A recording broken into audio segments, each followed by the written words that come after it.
What's going on YouTube? This is Zors, and I'm doing a deck profile on Volcanics for the July 2015 ban list.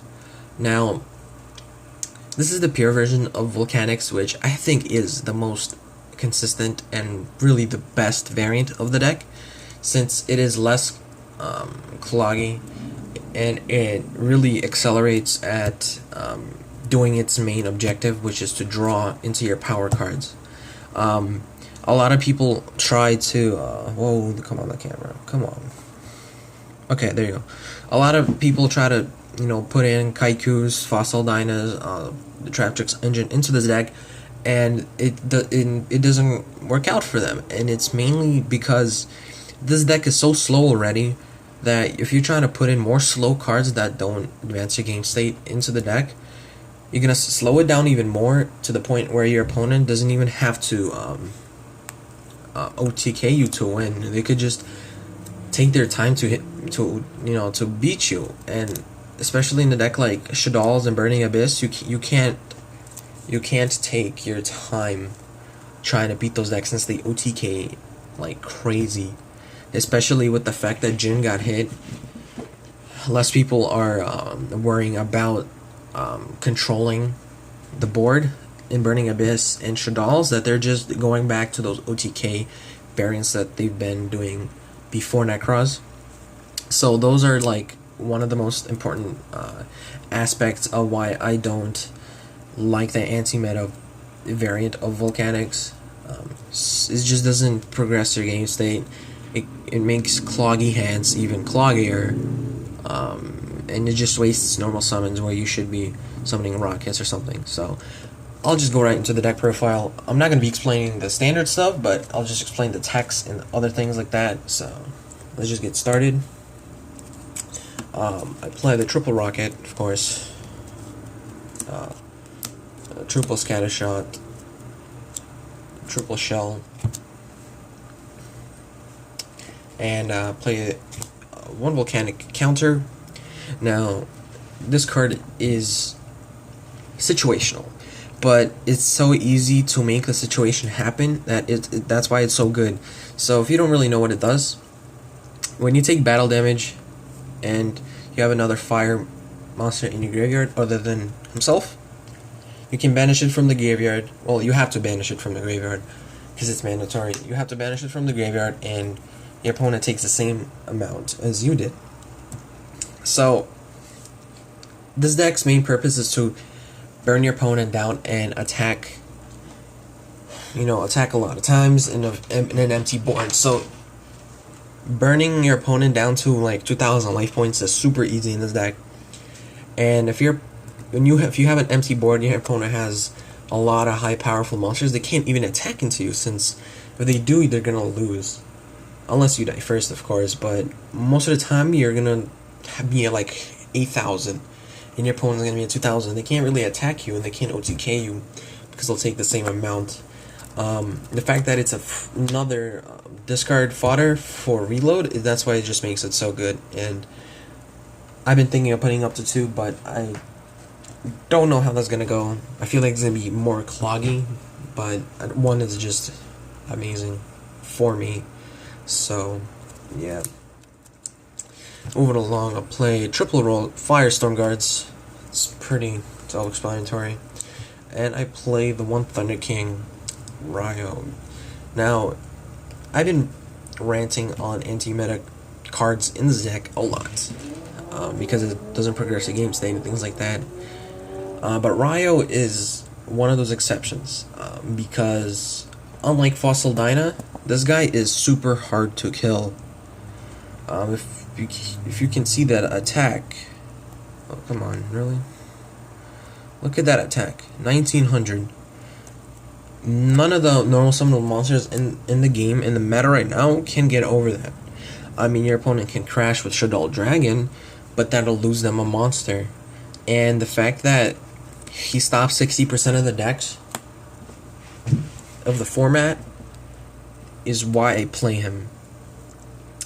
So things like Fossil Dyna, I mean, the effect of it to negate summons is great. But, well, not negate, your opponent can't special summon, neither opponent can special summon. neither player. Its body and its attack and defense is just horrible. Anything can get over it. That's why I don't play it. And I mean, people have that argument, oh, you can set it and blow up whole boards. Well, that's what Scattershot is for. Scattershot is there to regek your opponent's board during their main phase, and when it's your turn, you can just normal summon and poke them directly. That's the whole point of the deck. So that argument where you can set the Fossil Dyna and your opponent can attack is invalid, because anyways your opponent is gonna get rid of it with anything. They can normal summon Manju. Okay, attack into it, gets destroyed. It's no use whatsoever. And you just wasted a set. And you could have used that set for, or a normal summon for like a Rocket or Thunder King. So I feel like Fossil Dyna is just a side deck card. It's not a main deck card. So yeah, Kaiku. I see a lot of people play Kaiku. I'm not sure why. I mean, it only hits 2 decks of the format, and one of those decks is not even meta. Infernoids, they're tier 2. I mean, this deck is tier 2 too, but it has a better matchup against that deck than that deck against this. It gets confusing, but yeah, basically Thunder King is not good against that deck, which is one of the reasons I feel like I should put it in the side, like I used to have it. I used to have this in the side and had 2 Summer Monks, but the fact that Lavolo Chaining got banned, had to move out the Summer Monks because they had no use whatsoever. I mean, you just waste a normal summon and you just go minus for no reason. So I took it out for the for the Thunder King. But yeah, Kaiku's just hit Necros and Infernoids. I don't know why I keep saying that, but other than those decks, it's not good against anything. So I mean, the banish effect is great if you can pull it off, but most of the time your opponent's gonna stop you. So that's it for the monsters. It's 14 monsters. Moving along to the spells, I play triple MST just to clear back row, so you have you don't really have to worry about getting your plays through as much. So play the triple Podarity just to look through your deck to find those pieces to get to your reload and into your engine as fast as possible, because it's very important to get into your engine as fast as possible, or you're probably going to lose in it, because the fact that reload is the most important card of the deck, because it keeps you in tie to tie with the meta decks, is why we have to run the Potter Duality. Play the 2 Planter. A lot of times where you Phoenix Chain an opponent's monster, they're gonna overlay with it or something like that, and it becomes dead. And Magic Planter just helps out with that a lot, since you can just put it to the graveyard and draw. And a lot of times where your opponent normal summons a monster, you Phoenix Chain it, and you can just Magic Planter that Phoenix Chain, and it won't matter if you can attack, because you already used the point of that Phoenix Chain is just to gain the effect. So Magic Planter is good in that, and it can just send those reloads to the graveyard, so you can use those from the graveyard. So it's just great. Play the 1-Mind Control. This card is insane. The fact that you take your opponent monster and you can probably make a rank 4 with it is just insane, because you can easily take like a Unicorn, overlay with it, and take something else with 1/1, or shuffle something back with Castel. Your opponent's going to be losing out for 2 cards if you're able to pull that off. So that's why my control is good, in my opinion. So yeah, I'll play the 1 Foolish Burial. It's in here for the shells and the counter. Since Lavolo Chain is banned, we have to have another way of sending those counters and shells to the graveyard, just in case you don't open up with them. So I feel like Foolish Burial is just a must at the moment. And for the final spell is Book of Moon. Since it's one of the best spells in the game, it's just self-explanatory. If you never use Book of Moon, well, you're missing out. For the traps, it's pretty simple. Play the triple reload. This is your whole engine, your draw engine. Discard a Volcanic, draw a card, banish it from the graveyard. So send a Volcanic from your deck to the grave. It's insane. Play triple Fiendish. It has 2 effects in 1 card. It's just insane, and the fact that it's a continuous trap for Magic Planter is what makes it even better than anything else. Double Deep Prison. I've actually played Mirror Force before this, but I've removed the Mirror Forces because the fact that a lot of times when I Mirror Force my opponent, he can still come back from the Mirror Force, such as like if I Mirror Force in a Burning Abyss player, they'll easily just float into something else. When you Deep Prison, like Dante's for example, those Dante's are fucking gone. They're not coming back.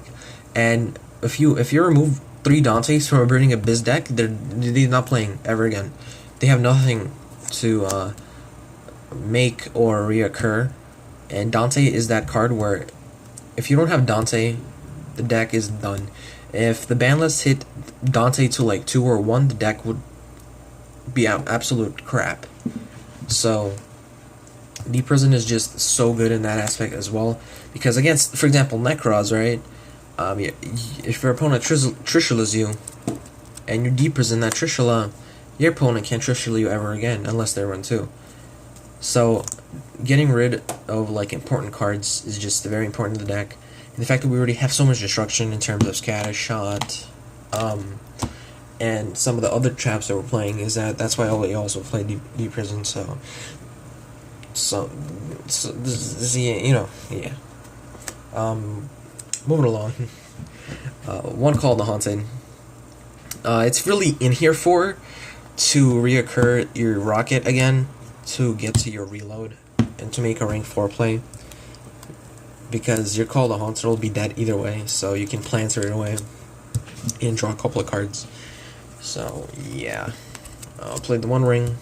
It's extra burn, more destruction. It's just a good card in this deck. One Torrential Tribute. Board clear. We already have Scattershot to do during your opponent's turn, and if your opponent's trying to go off again, you can Torrential them and clear their board again. So yeah, Torrential Tribute is pretty good. The one Vanity's Emptiness, it stops a lot of decks from playing. This is a Fossil Dyna basically, but it's a better Fossil Dyna, because your opponent can't run over it, and it's harder to remove than Fossil Dyna, so it's pretty good, and it's chainable, which is the most important part.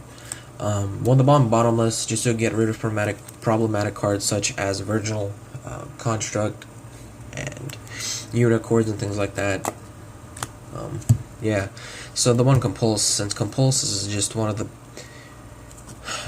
the more versatile traps, such as Book of Moon. It's in here for removal of Dante's constructs. The same thing as Bottomless, really, except it just sends it back to the extra deck or your hand, and one Solemn Warning. I've done a lot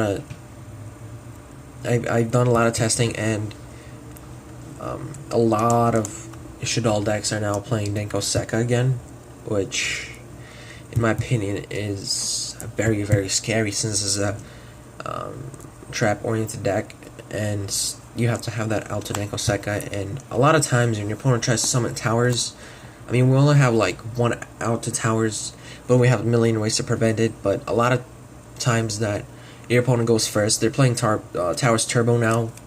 So if your opponent doesn't pull off that Towers turn 1, you can Solemn it next turn if you live long enough, really. But basically, Klee is very, very, very hard for this deck. And when your opponent Pendulum summons like 5 for no reason, you can punish them by paying 2,000. So yeah, that's it for the traps. That's it for the main deck. It's 40 cards. Moving along to the extra deck. Play the one Cowboy. Burn for game. It's great. You're burned a lot, so 800 is not very, very rare. So yeah. The one Castell, just to bounce back problematic cards back into the deck, like Scouts and Sacrifices and Dante's and other stuffs. So yeah, the one Shark, it's pretty good. It's like a Castell, but sometimes a bit better at certain times. The 152, it's in here for the Cleefort. Clifford, I don't know. For the clean matchup against Towers Turbo, you can just crash with it, so it's pretty good. The One Dweller against Burning Abyss, Shadowballs. One Exciton, clear boards. Luminescent Knight against MSTs or some other crap. The One Mirror Guys, Burning Abyss. Heartland Draco, attack for game. Happens quite often since you burn a lot. One Mirror, Maestroke, Fodder, Black Ship. You can extra burn. Gets rid of hands and Yingling monsters from getting their effects. One Roach, Fodder, but it's pretty good against Clifford too. If they try to pendulum summon on this card, they're just stupid, and you can just negate all of them. It's like a solemn warning. The One Rhapsody, great against the Burning Abyss matchup and the Necros matchup. One Ragna Zero against clean matchup, because sometimes they put that card that gains them attack, so you can easily just Ragna Zero them. And one Crazy Box, because I couldn't find my emerald, so I had to put in this. If chain was legal, I would remove this for chain, but since chain is gone and I couldn't find my emerald, I had to put something else. And the next thing that was next to me was a Crazy Box. So yeah, that's the main deck, guys. This deck profile. So yeah, thanks for watching, guys, and I'll see you next time.